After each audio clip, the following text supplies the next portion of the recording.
This morning, we're learning more about the death of Representative Peter Petallia. The Montmorency County Sheriff says the crash happened last night on M33 in Loud Township. Details about the crash are limited right now, but we can tell you that Petallia represented Michigan's 106th district, which includes Alpena, Presque Isle, and parts of Sheboygan County. This was Petallia's last term in office, serving since 2010.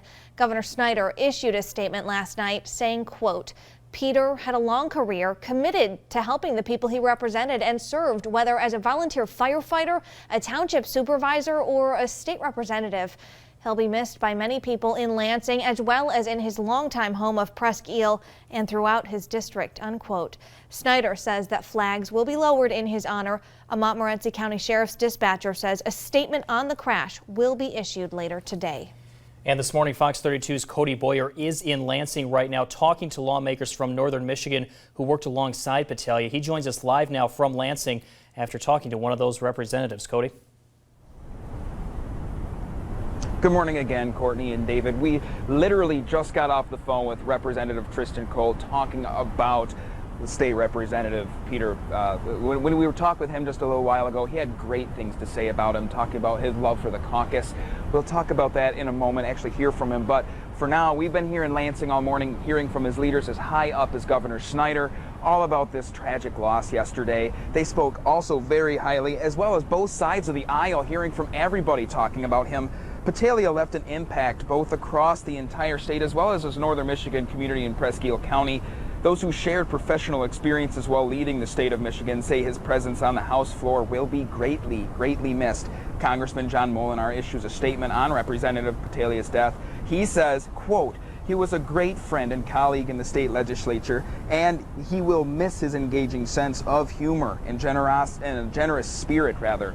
The Michigan Democratic Party also released a statement. They say, quote, our deepest sympathy and heartfelt condolences go out to the family, friends, and colleagues of Representative Peter Petallia.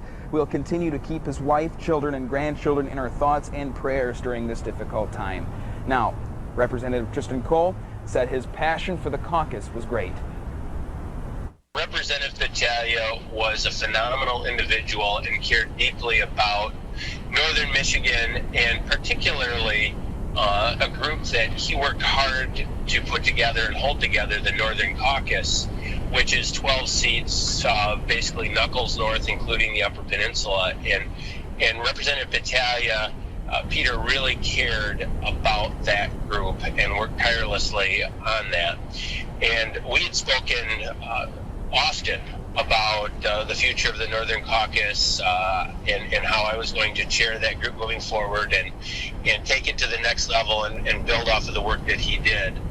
And so when I heard of Peter's passing yesterday evening, nothing can describe the feeling other than shock and sadness for his wife Karen and their children and his family. Peter was a man that was just full of life and excited about everything he did. He loved being a representative. He loved carrying our northern Michigan message to Lansing and around the state, and he'll be missed.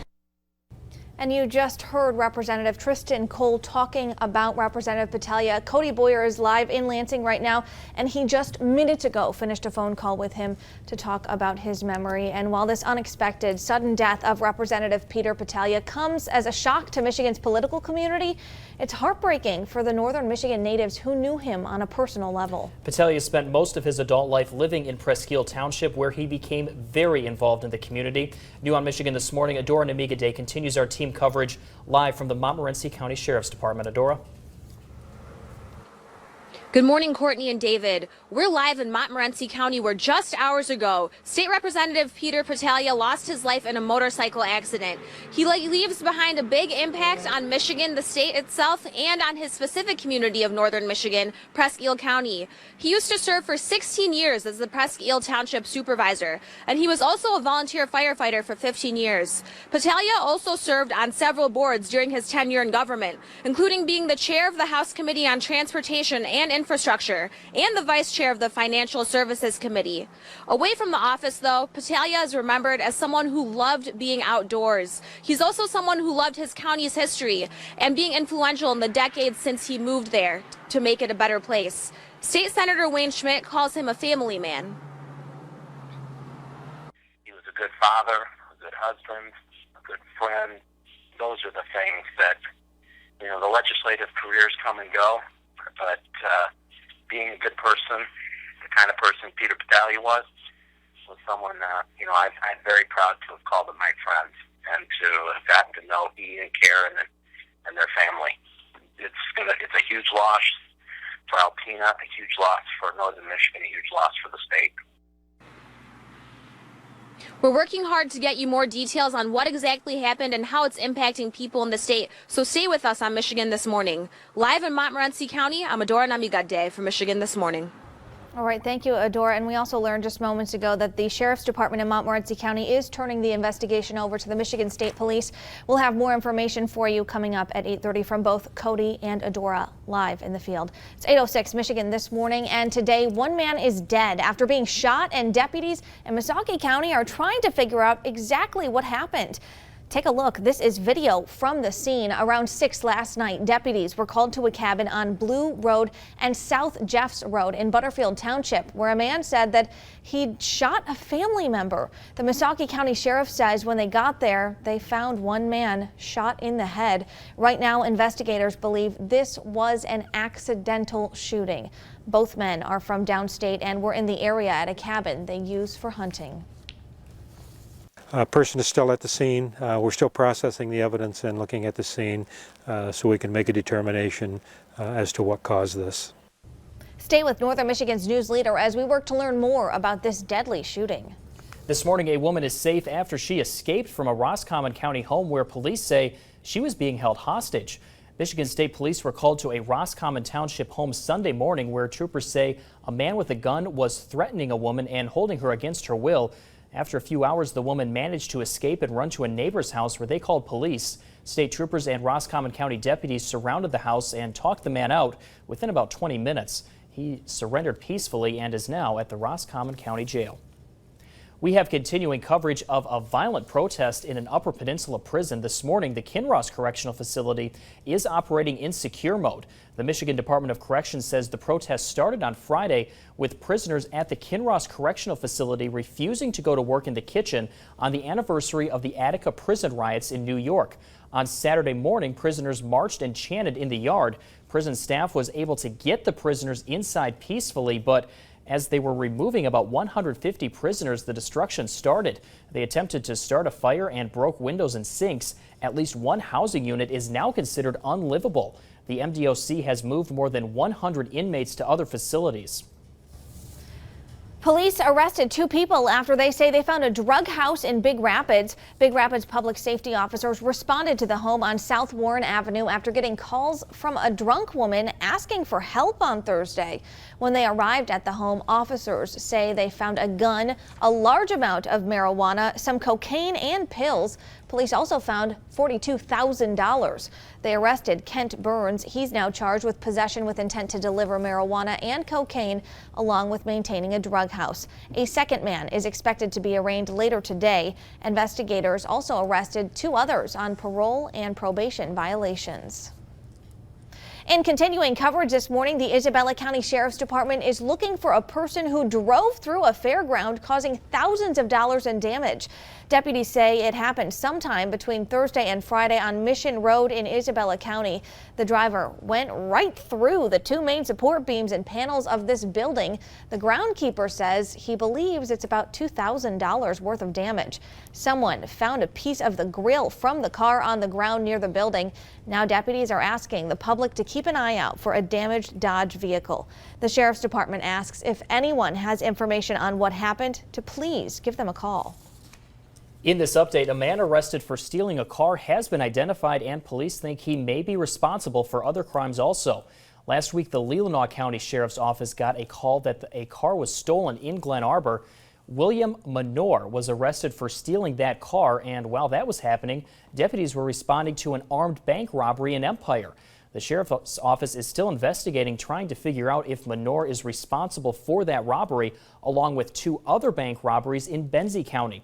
Investigators say surveillance photos and tips from the community led them to Menor. Menor is being held on a $1 million cash bond. Following William Menor's arrest, many of his neighbors say they're shocked. They tell us Menor is a quiet man who kept to himself. Now neighbors are wondering if they should have been concerned before. Again, Menor is charged with stealing a car, but not for any bank robberies. It's 8:10 Michigan this morning, and in this update, we now know how a man died at an Oceana County music festival. Matthew Vo was found dead in Lucky Lake on June 20th. His friends say he went missing from the Lakes of Fire Festival at the Lucky Lake campground near Rothbury. The sheriff now says Vo died from an accidental drowning, but that drugs and alcohol did play a role. He says that tests showed alcohol, marijuana, and the tranquilizer ketamine in Vo's system. In another update, a man who admitted to breaking into an Antrim County home has been sentenced. Deputies arrested Zach Light in April for breaking into a Central Lake home. They recovered hundreds of stolen guns, TVs, yard equipment, and drugs. Light pleaded guilty to 1 count of second-degree home invasion, and he's been sentenced to 1 year in jail and 3 years of probation. New on Michigan this morning, state lawmakers plan to give their final approval to new medical marijuana regulations. The state Senate approved the bill last week, and the House plans to vote on it today. The bill requires a state operating license to grow, process, sell, transport, or test marijuana used for medicinal purposes. That includes non-smokable forms like oils, food items, and pills. Advocates say the measures are necessary because of confusion over the 2008 voter-approved initiative legalizing medical marijuana. The U.S. Senate is looking to approve $220 million in emergency money for Flint as part of a bigger $10 billion water projects bill. $100 million would go towards grants and loans to replace lead-tainted pipes like the ones in Flint. The rest of the money will go towards loans to improve water infrastructure and improve lead prevention programs in homes and schools. Senator Gary Peters says lawmakers have finally, quote, have a pathway to success, end quote, after months of effort. Senators held a test vote yesterday and are expected to approve it later this week. An appeals court says Michigan's current emergency manager law is constitutional. The court made a decision to uphold the law yesterday. The law gives emergency managers power to run local governments and school districts while elected officials are pushed aside for 18 months or more. Critics say the law violated many of their constitutional rights, but the appeals court says it's not a perfect fix, but is, quote, rationally related to fixing local governments. It is 8:12 now. Michigan this morning. A new nonprofit wants every kid in northern Michigan to have their very own library. Power Book Bags is making that happen by getting books in kids' hands. New on Michigan this morning, Fox 32's Adora Namigade explains how this nonprofit is aiming to increase childhood literacy. Each time they come back, they get more books, more writing materials, more crayons, and so we're just going to give them more and more literacy experiences, but also more and more of a library at home. Cara Gregory was inspired to start Power Book Bags after volunteering at the Salvation Army in Traverse City and seeing a bin with scrap materials for kids to draw on. In the middle of the night, I woke up and went, we have to do more. We should be giving them books.